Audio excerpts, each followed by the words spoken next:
J'espère que vous allez bien. Les mauvais apprenants là, venez un peu en cause. Venez un peu en cause. Les mauvais apprenants, ce sont parfois les élus qui ne veulent pas faire toute leur classe. Oui. Si la nature a tracé votre chemin de telle sorte que vous devez faire un certain nombre de classes pour pouvoir avoir un certain niveau de connaissance, pour pouvoir avoir un certain niveau de sagesse afin de mieux l'utiliser dans le bon escient. Vous alors, vous n'aimez pas ça, vous trouvez que c'est une perte de temps. Vous ne faites pas toutes vos classes. Oui, que ce soit par la vie, que ce soit par des circonstances, que ce soit par la nature même qui vous enseigne. Il y a plusieurs façons de vous faire passer ces classes-là. Vous n'aimez pas ça. Vous trouvez que c'est une perte de temps. Et la plupart du temps, votre motivation là, c'est souvent la patte du gain. Oui, vous vous retrouvez dans des situations où vous partez faire des pactes avec de mauvaises entités. Vous pouvez avoir le don de voyance, le don de guérison. On vous donne des serpents, des boîtes magiques, des bagues. On vous amène dans les forêts. On vous fait avaler 3 cœurs de serpents.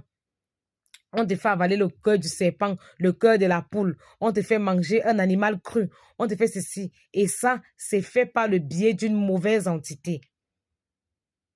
Au départ, là, non. Vous allez vraiment avoir l'argent. Vos affaires vont se fructifier à un niveau que, mais je vous dis, dans 5 ans, dans 10 ans, il y a un esprit de réclamation qui va vous persécuter toute votre vie. L'esprit là va réclamer le sang. L'esprit là va réclamer la chair humaine. L'esprit là va réclamer même des parties de votre corps. Et après, comme vous n'allez pas vouloir mourir, vous allez commencer à vendre les membres de votre famille. Parfois même, vous vendez vos propres enfants. Et parfois, pour votre protection, vous croyez qu'on vous protège. Pourtant, vous êtes en train juste de précipiter votre mort. Vous partez ancré dans les cercles ésotériques. Oui, ces apprenants-là qui ne veulent pas faire toute leur classe-là. Parce que tu vois comment peut-être une jeune fille, elle parle de spiritualité et elle est nantie, tu ne connais pas son histoire, tu ne connais pas ses fondations. Toi aussi, tu commences à dire, on doit t'appeler maître spirituel, on doit faire ceci, on doit faire cela. Pour cela, tu sautes tes classes. Ce que j'appelle classe là, ce sont les étapes de la vie, les étapes par lesquelles tu dois passer pour acquérir la connaissance, pour acquérir la sagesse, pour mieux maîtriser ton don, pour savoir contourner certaines choses, pour savoir éviter certains obstacles, certains pièges même.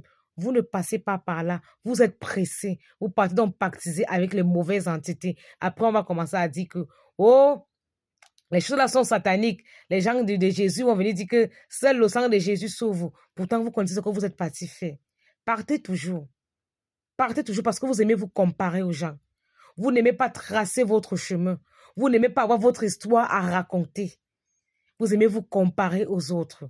Oh, tel a commencé. Il faut aussi que moi, je sois déjà à tel niveau. Il faut aussi, pourquoi moi, je n'ai pas la voiture? Je soigne les ministres, je soigne les préfets, les maires viennent même chez moi et tout ça. Mais je n'ai rien. Tu commences donc à chercher, à mettre la main où il ne faut pas. Les mauvais apprenants là, vous allez voir. Votre moment là, ça arrive. Pour le moment là, jubilez encore.